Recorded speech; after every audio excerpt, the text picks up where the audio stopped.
Psalms 27, 13 and 14 says this: I would have lost heart unless I'd believed to see the goodness of the Lord in the land of the living. Wait, hope, expect on the Lord to be of good courage. He will strengthen your heart. Wait, I say on the Lord. Listen to those words. I would have fainted. I would have lost heart. I would have given up. I'd have walked away if I had not believed to see the goodness of the Lord. Wait on the Lord. We'd expect to see. Be of good courage. No matter what you're facing, be of good courage. He will strengthen your heart. Wait, I say on the Lord. What are you saying to me, Bishop? I remember we were in the hospital. My wife had gone through a process, and they said, you have cancer.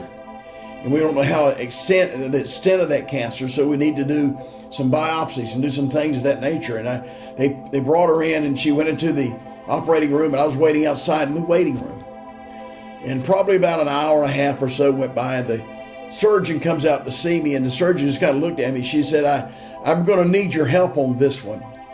I just looked at the surgeon. I said, well, what do you mean? She said, well, it's a definite fact that your wife has cancer. There's not even a question about that. But we tried to kind of talk to her when she was in the room, and she's in the operating room still, and going through, they're getting her prepped and ready to take out and go to another room.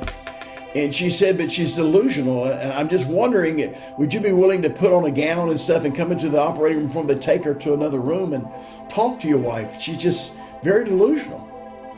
And I looked at the doctor. I said, my wife is delusional. My wife has always been pretty much on line with what's, in life and what's going on. She's pretty much straight with all of this stuff. And I said, okay. So I put on the gown. I'll never forget. I put on the gown. I put on the mask. They put me in all this stuff, the little shoes on, how they do. And I walked into that operating room. The doors opened up, and I walked in. My wife's laying on the table. And the surgeon came over to me. She says, here, you need to talk to your wife. And I walked over to my wife, and I leaned down, and I said to her, I said, how you doing, honey? Of course, I gripped her hand and, let her know I was there. I loved her. And she just kind of opened her eyes. She looked at me. I said, the doctor is very concerned. I'm just curious. What is going on? Did the doctor say something to you, or did you say something to the doctor? Because the doctor is confused. She feels like that you don't understand the gravity of this situation. My wife looked at me, and she just smiled, and she said, no, I understand. And she told me I have cancer. I said, okay. So why do you think the doctor's so upset, or thinks that you don't really understand or haven't received the fact that what she's told you, that what she said is something they've discovered? She said, I just looked at the doctor and said, regardless of what you found, I'm going to live and I'm not going to die. And I'll never forget the surgeon behind me said to me, you see, she doesn't understand how difficult and how bad this is going to be.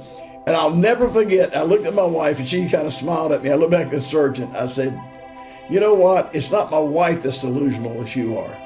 You see, because my wife has declared the word of the Lord, she's going to live and not die. She's not the one with the delusion. You're the one with the delusion because you're controlled by the moment and the circumstance. And my wife is controlled by the word of God and the future that God has possessed for her. Well, that was 23 years ago. My wife is alive. She's cancer-free. She's a miracle. And she goes and prays for people. And we've seen so many people that she's prayed for now that had cancer that gets healed. I think of a lady from New York. She came in and she was sitting in our service, and her friend brought her up to us and said, could you pray for her? She's got cancer. It's stage 4, and they don't think that she has that much longer to live. And I'll never forget, I called my wife over because they had asked me to pray. And I said, but my wife's the one who's been healed of cancer.